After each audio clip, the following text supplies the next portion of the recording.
안녕하십니까. 경영전략실의 한창수입니다.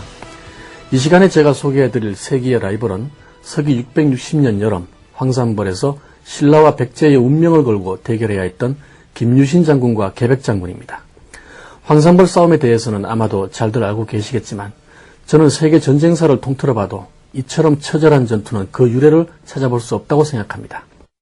여기에는 전쟁에 나가기 전에 자기의 가족, 즉 부인과 아이들을 자기 손으로 죽이는 가장이 나오는가 하면 아직 미성년의 앳된 아들을 전장의 최전방으로 내보내고 역부족으로 포로가 되었던 아들이 살아 돌아오자 오히려 화를 내며 즉시로 다시 싸움터로 내보내서 기필코 적의 손에 죽도록 만드는 아버지의 이야기가 나옵니다.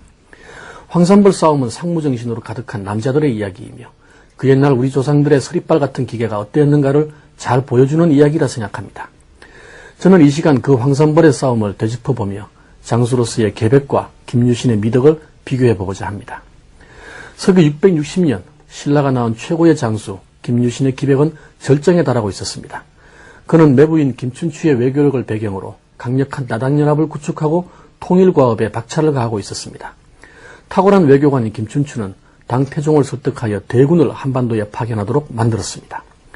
660년 봄 소정방이 이끄는 13만의 당군은 산동반도를 출발하여 덕물도에 정박했으며 신라 측에서는 김유신이 5만의 병력을 거느리고 동부전선으로 백제를 압박하기 시작했습니다. 그러나 이같이 황급한 지경에 이르러서도 백제의 조정은 방어대책을 수립하지 못하고 우왕좌왕하고 있었습니다. 백제의 의자왕은 원래 매우 총명한 군주였으나 즉위 20년에 이르러 초기의 긴장감과 개혁성이 모두 사라져 국가의 기강이 날로 쇠약해져 가고 있었습니다. 마침내 당나라 군대는 백마강을 거슬러 올라와 내륙에 상륙하여 사비성으로 진격해오고 신라군도 백제의 요충지인 탄현방면으로 진출하고 있었습니다. 이에 백제왕은 급히 계백을 시켜 5,000명의 군사를 거느리고 황산으로 가서 신라군을 맞아 싸우게 했습니다. 당시 계백의 벼슬은 달솔로 백제의 16관등 중 서열 2위였는데 나라의 가장 위급한 순간에 5천의 군사를 맡겨 국가의 운명을 위임하다시피 한 사실에서 알 수 있듯이 왕의 계백에 대한 신임은 거의 절대적이었던 듯합니다. 왕의 명을 받은 계백이 가장 먼저 한 일은 자기 집으로 가 아내와 자식들을 모두 죽인 것이었습니다. 그는 작은 나라의 힘으로 나당의 큰 군대를 당하니 나라의 존망을 알 수 없다. 신라인의 노예로서 욕된 삶을 사느니 차라리 흔쾌히 죽어버리는 편이 낫다고 하고 처자를 자기 손으로 죽였는데 이 소식이 전해진 순간 평범했던 백제의 5천 군사는 목숨을 내어건 군대, 즉 결사대로 변모했습니다. 신라의 5만 군사가 탄현을 넘어 황산벌에 도착했을 때 계백의 5천 군사는 마치 독이 오른 뱀처럼 타협이나 물러설 기미 없이 그들을 맞이하고 있었습니다. 김유신 이하 화랑 출신의 장수들을 주축으로 한 신라 5만의 군사의 사기는 하늘을 찌를 듯했습니다. 그들은 압도적인 전력으로 황산벌을 뒤덮으며 백제의 5천 군사를 덮쳤으나 결과는 의외였습니다.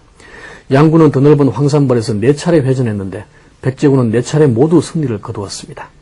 이것은 좀처럼 패배를 몰랐던 김유신 장군을 당혹스럽게 만들었습니다. 백제군의 감투정신은 목숨을 내건 자의 그것이었고 신라군은 매번 전투의 마지막 고비를 넘지 못하고 있었습니다. 이를테면 백제군은 칼에 베이고 창에 찔리고 화살에 맞으면서도 칼을 놓지 않고 앞을 향해 달려오는 형국이었던 것입니다. 그리고 그들의 뒤에는 계백이라는 큰 그림자가 있었습니다. 전선은 정체 상태에 빠졌고 김유신은 초조해졌습니다. 수많은 전역을 통해 적은 병력으로 다수의 적을 무찔러 왔던 김유신으로서는 5만의 병력으로도 5천의 적을 이기지 못하고 있다는 사실에 몹시 자존심을 상하고 있었습니다. 그런데 교착 상태에 빠진 전선은 뜻하지 않은 곳에서 돌파구를 찾게 됩니다. 바로 반굴, 관창 등 어린 화랑들이 발군의 감투정신을 발휘한 것입니다.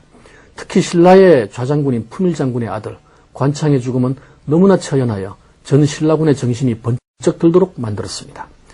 애초에 관창은 전쟁에 나가기에는 너무 어리다고 만류하는 아버지 품일장군의 뜻을 꺾고 전장으로 뛰어나갔었습니다. 그러나 제대로 힘도 써보지 못하고 적에게 사로잡히고 말았습니다. 백제군은 화랑 출신의 신라 장수를 사로잡아 놓고 매우 기뻐했습니다. 그러나 관창의 투구를 베껴본 계백과 부하들은 모두 놀라고 말았습니다. 적의 장수가 너무나 어렸기 때문입니다. 그는 앳된 얼굴에 솜털이 채 가시지 않은 소년이었습니다. 계백 장군은 비록 적일지언정 그처럼 용감하고 씩씩한 소년을 배고 싶지 않았습니다. 나이 어린 소년을 배웠다는 불명예가 돌아올지도 모를 일이었습니다. 계백은 관창에게 여기서 헛되이 죽지 말고 좀 더 잘하거든 나라를 위해 큰 일을 하라고 타이르고는 어서 목을 베라고 소리치는 관창을 말에 태워 돌려보냈습니다. 당시 계백은 신라와는 대적할 수 없겠구나. 어린 소년도 이런 정도이니 하물며 장사들은 어떻겠는가 라고 탄식했다고 합니다.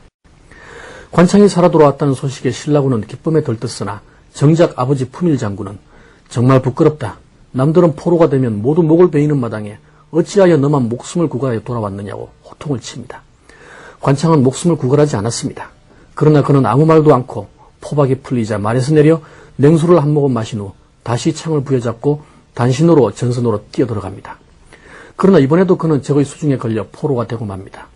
계백은 내키지 않았지만 관창의 목을 베고 그것을 보자기에 싸서 말 한 장에 매달아 돌려보냅니다.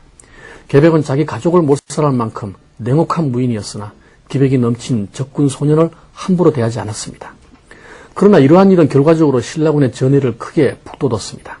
관창의 죽음에 감동받은 그들은 전의를 다지고 또 다졌습니다.